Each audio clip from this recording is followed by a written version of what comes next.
Bonjour à tous, chers abonnés et chers amis.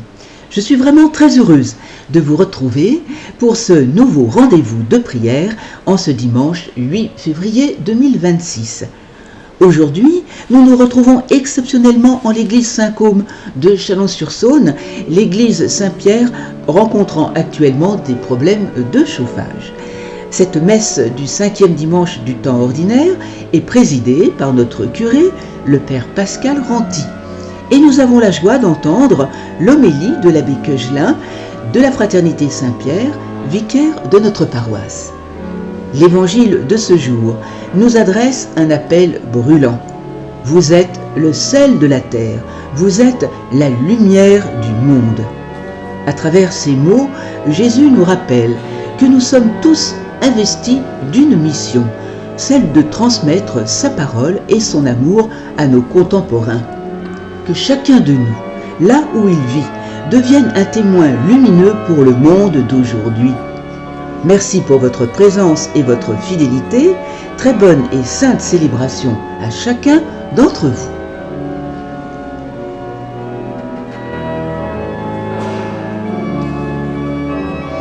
Bonjour à tous. Nous prendrons le numéro 38, page 24. 38, page 24.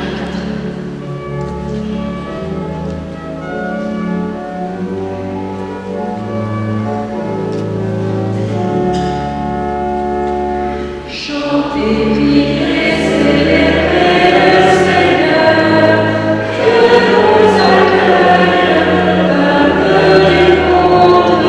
Chantez, priez, célébrez son nom. Dieu nous accueille dans sa maison. Il a fait le ciel et la terre, l'éternel est son amour. Façonné comme à son image, l'éternel est son amour. Chantez, priez, célébrez le Seigneur, Dieu nous accueille, peuple du monde. Chantez, priez, célébrez son nom. Dieu nous accueille dans sa maison. Ils sont comme du déluge, l'éternel est son amour. L'arc-en-ciel en signe d'alliance, l'éternel est son amour. Chantez, priez, célébrez le Seigneur, Dieu nous accueille, peuple du monde. Chantez, priez, célébrez son nom. Dieu nous accueille dans sa maison. Ta invite un grand peuple,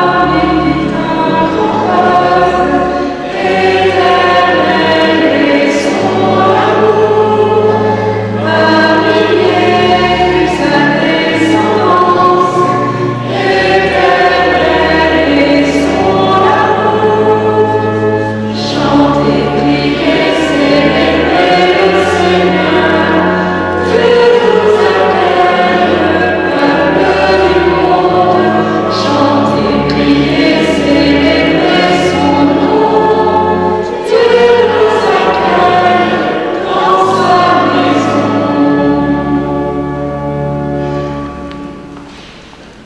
Au nom du Père, du Fils et du Saint-Esprit. Amen. La grâce de Jésus-Christ, notre Seigneur, l'amour de Dieu le Père et la communion de l'Esprit Saint soient toujours avec vous.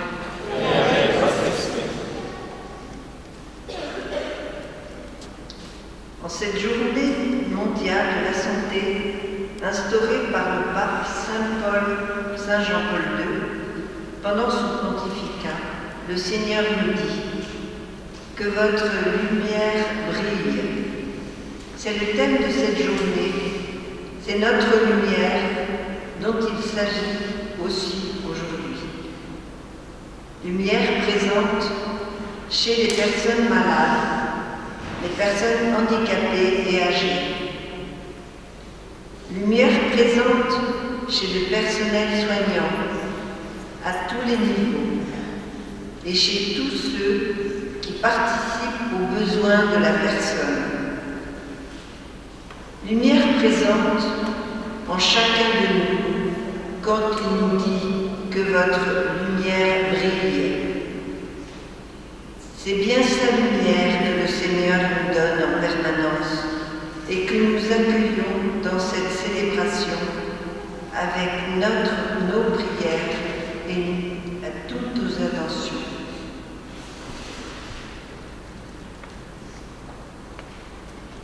J'ai la joie de vous présenter l'abbé Jean-Antoine Cagelin, qui succède à l'abbé de Castelbajac. Donc, il prêchera, donc il est vicaire sur la paroisse, donc il prêchera pour cette messe. Au début de cette Eucharistie, mettons-nous en présence du Seigneur, recueillons-nous et reconnaissons que nous sommes pécheurs.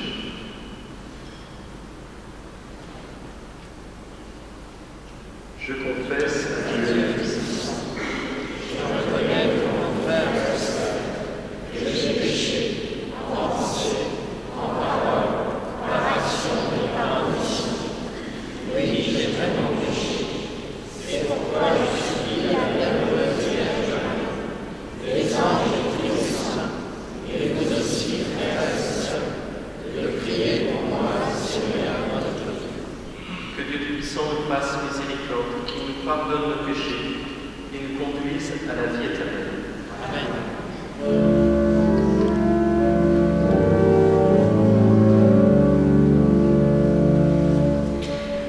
Yeah.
vivre et règne avec toi dans l'unité du Saint-Esprit, Dieu, pour les siècles des siècles.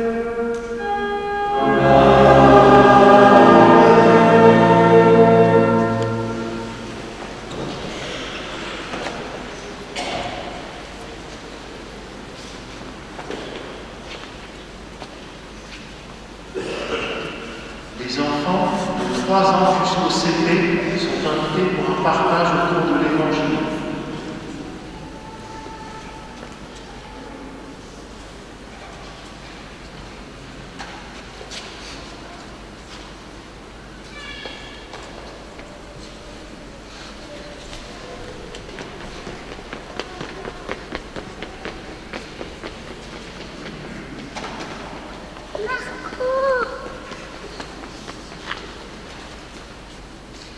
Lecture du livre du prophète Isaïe. Ainsi parle le Seigneur. Partage ton pain avec celui qui a faim. Accueille chez toi les pauvres sans abri. Couvre celui que tu verras sans vêtements. Ne te dérobe pas à ton semblable. Alors ta lumière jaillira comme l'aurore. Et tes forces reviendront vite. Devant toi marchera ta justice, et la gloire du Seigneur fermera la marche. Alors, si tu appelles, le Seigneur répondra. Si tu cries, il dira « Me voici ». Si tu fais disparaître de chez toi le joug, le geste accusateur, la parole malfaisante, si tu donnes à celui qui a faim ce que toi tu désires, et si tu combles les désirs du malheureux, ta lumière se lèvera dans les ténèbres, et ton obscurité sera lumière de midi. Parole du Seigneur. Alléluia.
Lecture de la première lettre de saint Paul apôtre aux Corinthiens. Frères, quand je suis venu chez vous, je ne suis pas venu vous annoncer le mystère de Dieu avec le prestige du langage ou de la sagesse. Parmi vous, je n'ai rien voulu connaître d'autre que Jésus-Christ, ce Messie crucifié. Et c'est dans la faiblesse, craintif et tout tremblant que je me suis présenté à vous. Mon langage, ma proclamation de l'Évangile n'avait rien d'un langage de sagesse qui veut convaincre, mais c'est l'Esprit et sa puissance qui se manifestaient pour que votre foi repose, non pas sur la sagesse des hommes, mais sur la puissance de Dieu. Parole du Seigneur.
En ce temps-là, Jésus disait à ses disciples : « Vous êtes le sel de la terre. Mais si le sel devient fade, comment lui rendre de la saveur ? Il ne vaut plus rien. On le jette dehors et il est piétiné par les gens. Vous êtes la lumière du monde. Une ville située sur une montagne ne peut être cachée. Et l'on n'allume pas une lampe pour la mettre sous le boisseau. On la met sur le lampadaire. Et elle brille pour tous ceux qui sont dans la maison. De même, que votre lumière brille devant les hommes. Alors, voyant ce que vous faites de bien, ils rendront gloire à votre Père qui est aux cieux.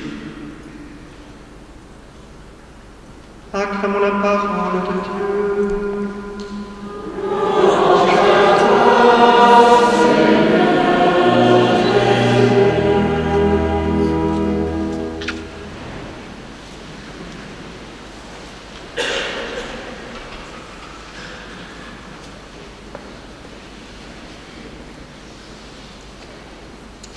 Merci, Monsieur le curé, pour votre accueil fraternel.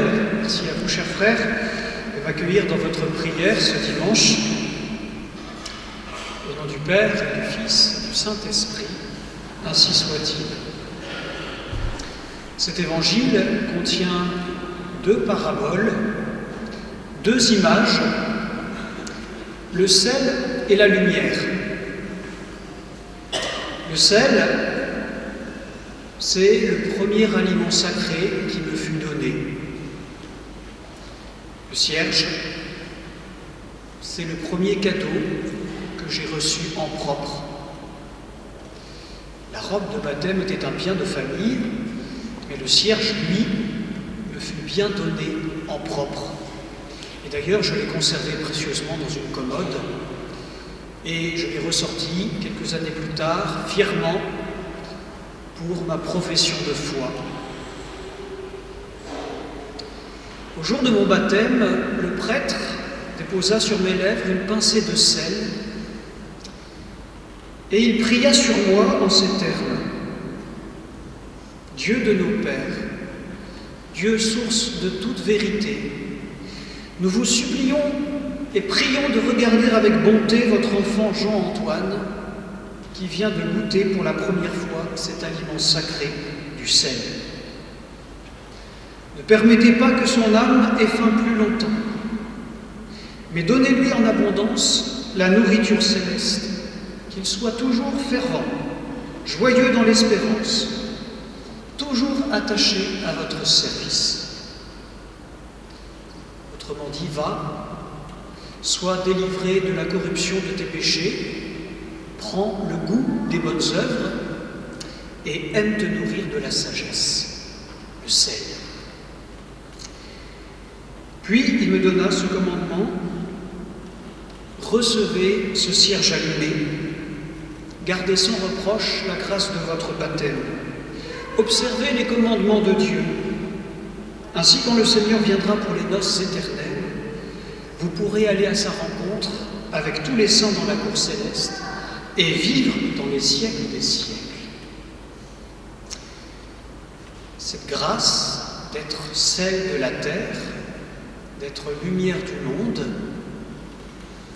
c'est un don de Dieu qui vient de notre baptême. Un don stable, constitutif, attaché pour toujours à notre être désormais.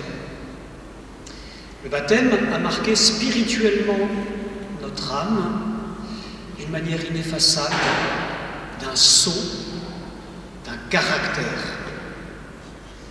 Et voilà pourquoi Jésus n'a pas demandé si nous avions du sel en nous, ou ne nous a pas dit ce que nous devrions faire pour devenir sel ou lumière.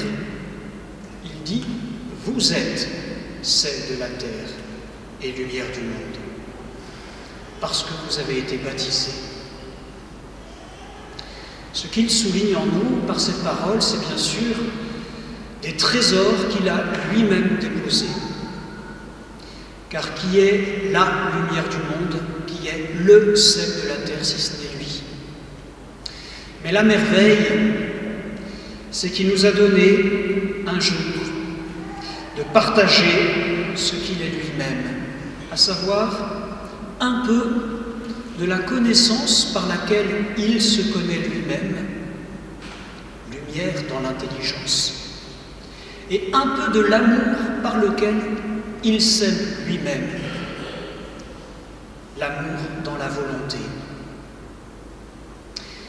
C'est pour cela, chers frères, qu'il ne faut pas laisser, c'est cela, chers frères, qu'il ne faut pas laisser perdre, car de même qu'il n'y a pas de substitut du sel, on ne saurait remplacer cette connaissance de Dieu et cet amour de Dieu.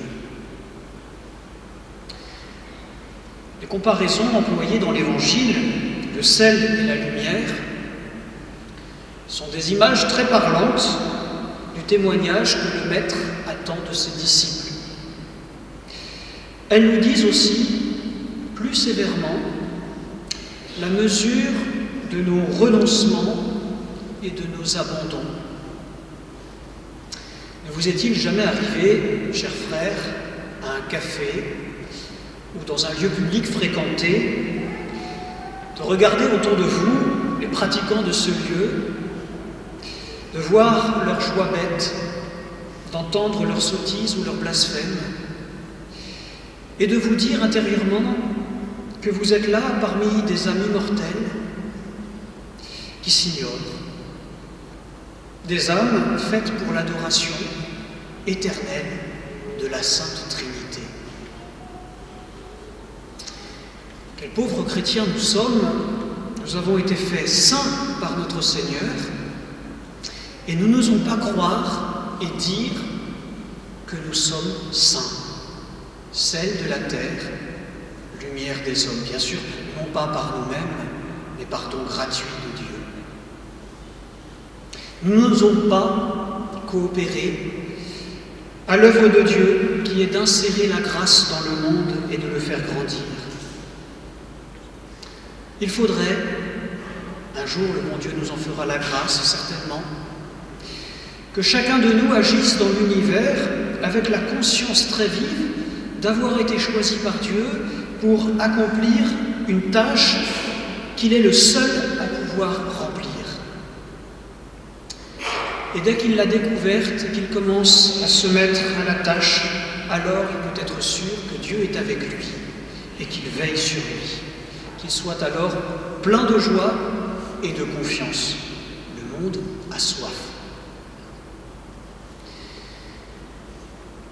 Ce devrait être, quand on y pense, un émerveillement pour nous, pauvres pécheurs, de nous savoir appelés indubitablement à coopérer à une œuvre si belle et si grande, insérer du divin dans ce monde.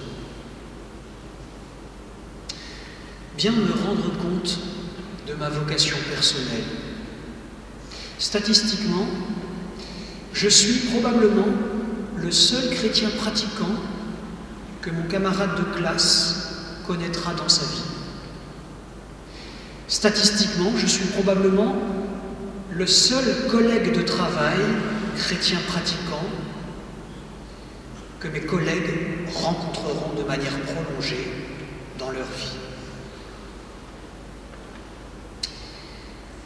Voyez, dans la perte du sens qui frappe ce monde, dans l'abêtissement général, le ressuscité rappelle à ses frères en gloire, nous, qu'ils ont une place à tenir, une vie à mener, une parole à dire. Et ce serait une honte d'en douter, ce serait une honte de le taire, de le laisser perdre comme une lampe qu'on met sous le boisseau. Alors bien sûr, il ne sert à rien de mettre une faible flamme vacillante sur un lampadaire, il faut commencer par être avant d'agir.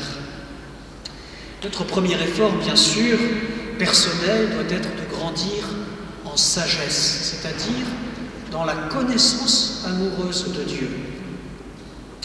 Nous ne pouvons pas donner ce que nous n'avons pas au-dedans de nous.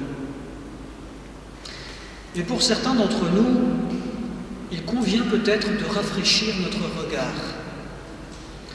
Certains d'entre nous, nous sommes peut-être habitués à voir surtout dans l'Évangile les lisières qu'il m'imposait. Le côté négatif de la religion. Tu ne feras pas ceci, tu ne feras pas cela. Il faut m'habituer plutôt à considérer l'Évangile par le côté positif, l'appel à la sainteté, à la perfection. C'est le jeu du démon de nous obnubiler par le mal. Et nous pouvons passer notre carrière sur la terre à nous obnubiler du mal à éviter plutôt que du bien à faire. Le capital problème, je crois, pour le chrétien authentique, qui veut être un chrétien authentique, n'est pas tant le péché, mais le problème de la perfection. Ne pas déchoir de ses engagements baptismaux, bien sûr, mais beaucoup plus et beaucoup mieux, monter. C'est intéressant de remarquer que l'Évangile de ce jour suit immédiatement les béatitudes. Et les deux textes, unis l'un à l'autre, forment le début du sermon sur la montagne, le commencement du ministère public de Jésus. Si bien qu'il faut lire ces deux textes, l'Évangile d'aujourd'hui et le sermon des béatitudes, en regard, ensemble. Heureux les pauvres, vous êtes le sel de la terre. Heureux les cœurs purs, vous êtes le sel de la terre. Heureux les affligés, vous êtes le sel de la terre. En réalité, ce sont ceux qui vivent les béatitudes qui sont le sel de la terre. Commençons par là. La grâce de Dieu nous précède. Conversant un jour avec un groupe de ces cardinaux, le saint pape Pie X leur disait: qu'y a-t-il, à votre avis, de plus nécessaire pour le salut de la société? Bâtir des écoles, répondit le premier. Non. Multiplier les églises, répartit l'autre. Non. Activer le recrutement sacerdotal, dit le troisième. Non, non, répondit le pape. Tout cela est important, mais ce qu'il y a présentement de plus nécessaire, c'est d'avoir dans chaque paroisse un groupe de laïcs à la fois très vertueux, éclairés, résolus et vraiment apôtres. Un groupe. Car nul n'est besoin que le sel soit en surabondance pour donner sa saveur au plat. Au nom du Père, du Fils et du Saint-Esprit, ainsi soit-il.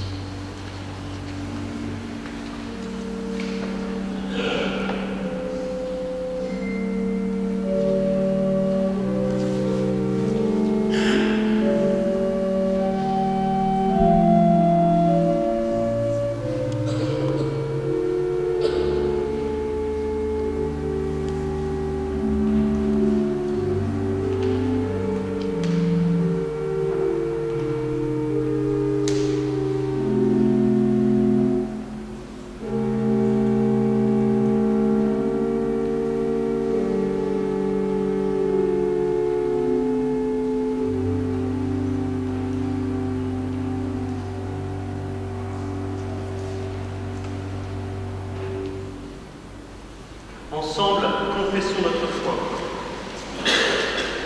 Je crois en Dieu,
que votre lumière brille.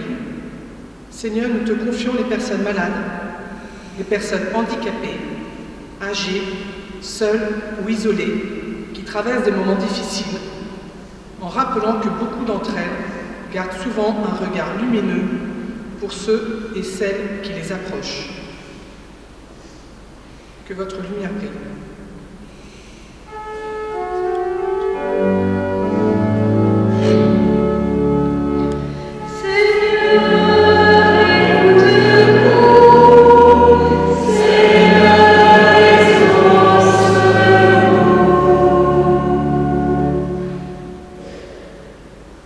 Seigneur, nous te confions l'ensemble des soignants. Ils sont nombreux et leur métier varié. L'ensemble des aidants, les associations religieuses et laïques, tous ceux qui œuvrent, parfois dans l'ombre, et qui sont tellement importants, tellement essentiels pour la prise en charge globale des personnes malades, âgées, handicapées. Ils sont lumière pour nos vies. Que votre lumière brille.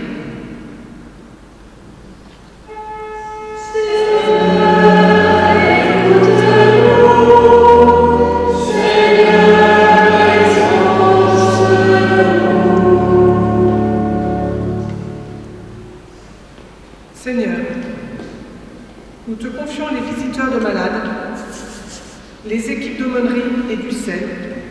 service évangélique des malades, l'hospitalité de l'autre, le groupe Foi et Lumière, qui œuvrent particulièrement à ton service.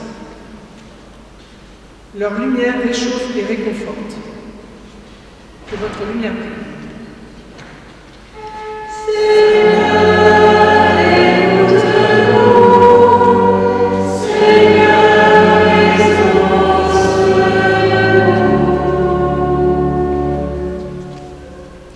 Seigneur, nous n'oublions pas nos prêtres et ceux qui les assistent.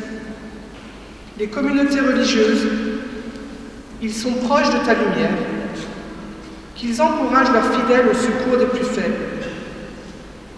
Que votre lumière brille.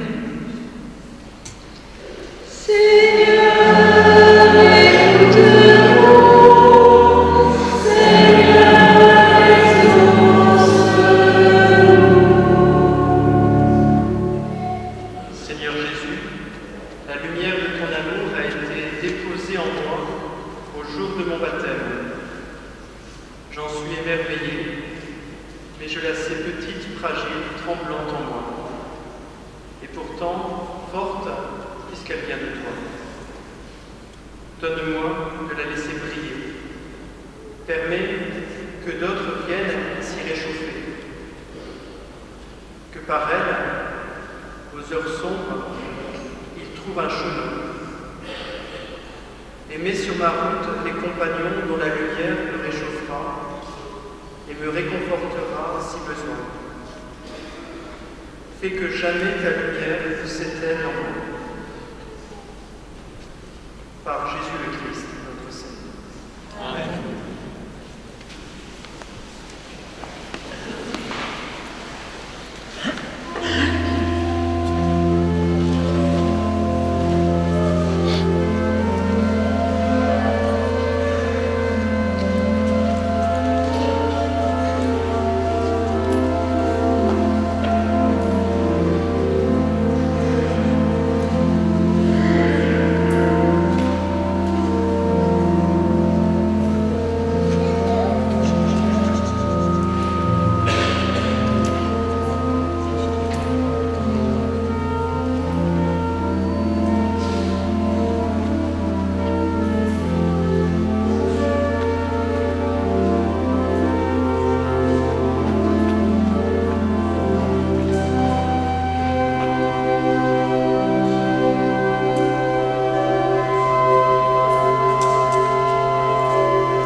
que mon sacrifice, qui est aussi le vôtre, soit agréable à Dieu le Père Tout-Puissant.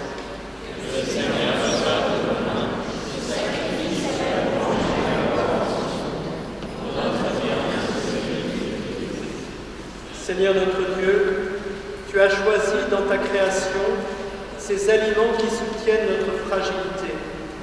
Nous t'en prions. Fais qu'ils deviennent aussi pour nous le sacrement de la vie éternelle. Par le Christ notre Seigneur. Amen. Le Seigneur soit avec vous. Et avec votre esprit. Élevons notre cœur. Grâce au Seigneur notre Dieu.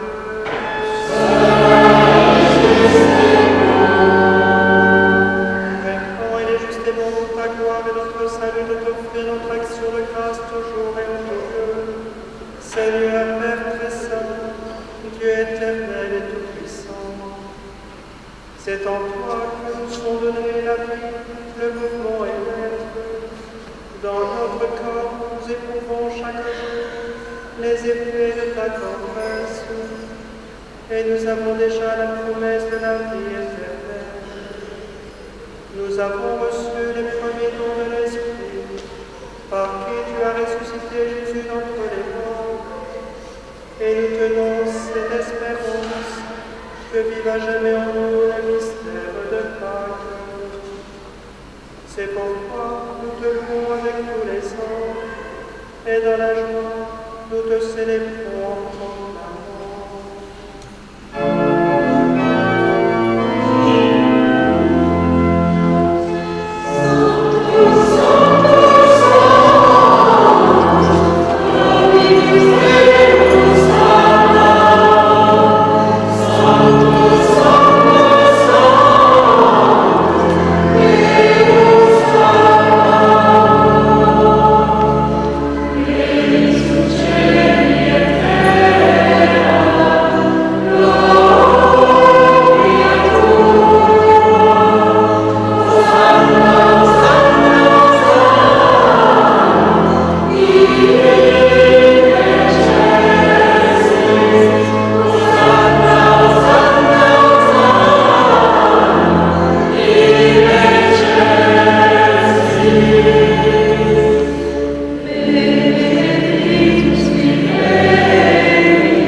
Toi qui es vraiment saint, toi qui es la source de toute sainteté, Dieu notre Père, nous voici rassemblés devant toi. Et dans la communion de l'Église, nous célébrons le jour où le Christ est ressuscité d'entre les morts. Par lui que tu as élevé à ta droite, nous te prions. Sanctifie ces offrandes en répandant sur elles ton esprit. Qu'elles deviennent pour nous le corps et le sang de Jésus le Christ, notre Seigneur.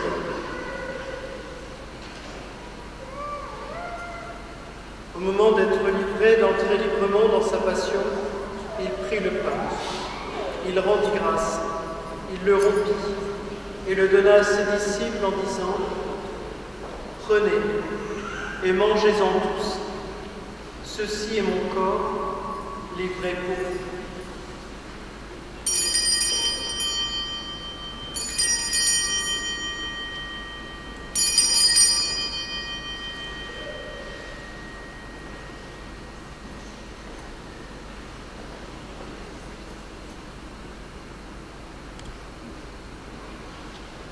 De même, après le repas, il prit la coupe. De nouveau, il rendit grâce et la donna à ses disciples en disant « Prenez et buvez-en tous, car ceci est la coupe de mon sang, le sang de l'alliance nouvelle et éternelle, qui sera versé pour vous et pour la multitude en rémission des péchés. Vous ferez cela en mémoire de moi. »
Et nous te rendons grâce, car tu nous as estimés dignes de nous tenir devant toi pour te servir.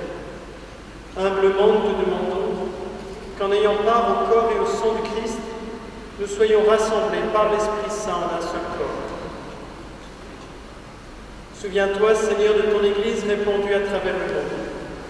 Fais-la grandir en ta charité, en union avec notre pape Léon, notre évêque Benoît, et tous les évêques, les prêtres et les diacres.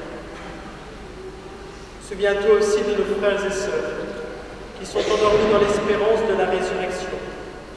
Et souviens-toi dans ta miséricorde de tous les défunts.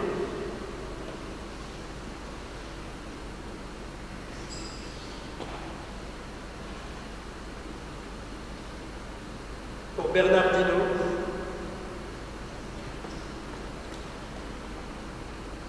pour Charlène Gounoa,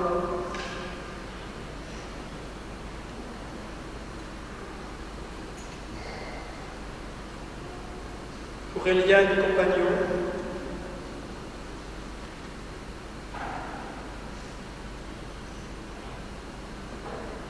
pour Corinne Dumont,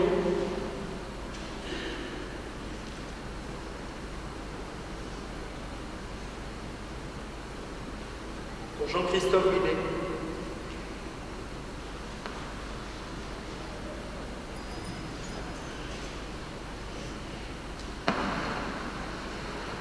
accueille-les dans la lumière de ton visage.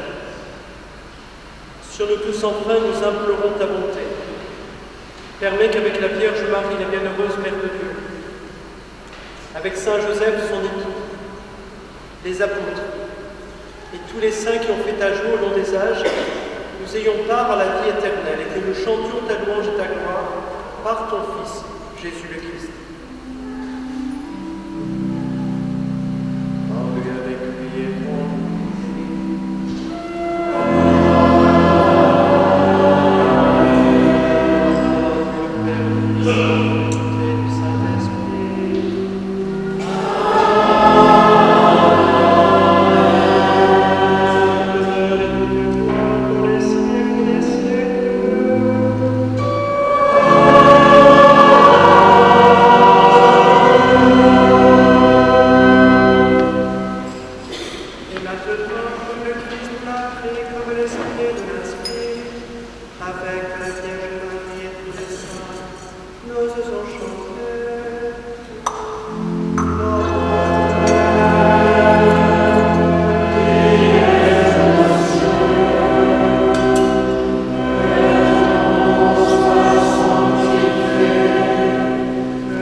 Que la paix du Seigneur soit toujours avec vous.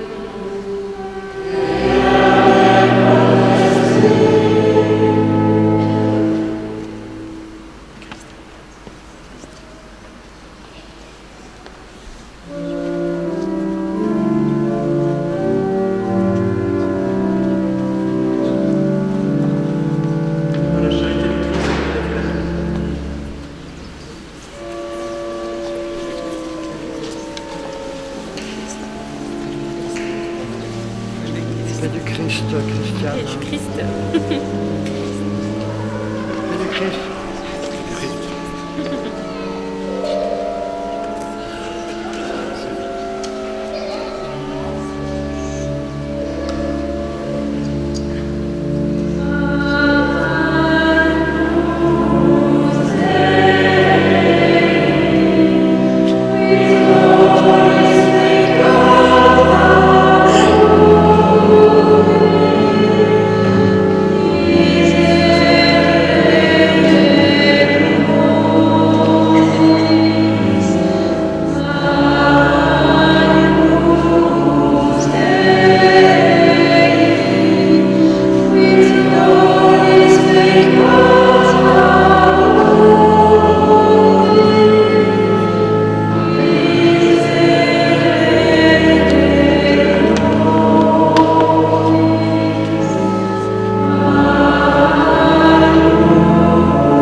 Seigneur.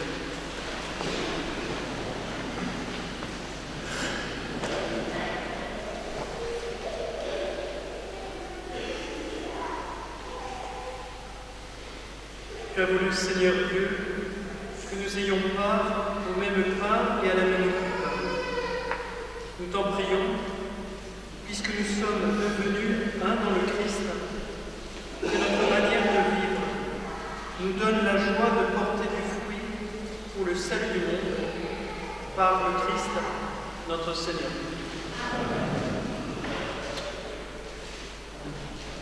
Le 11 février, c'est notre apéro.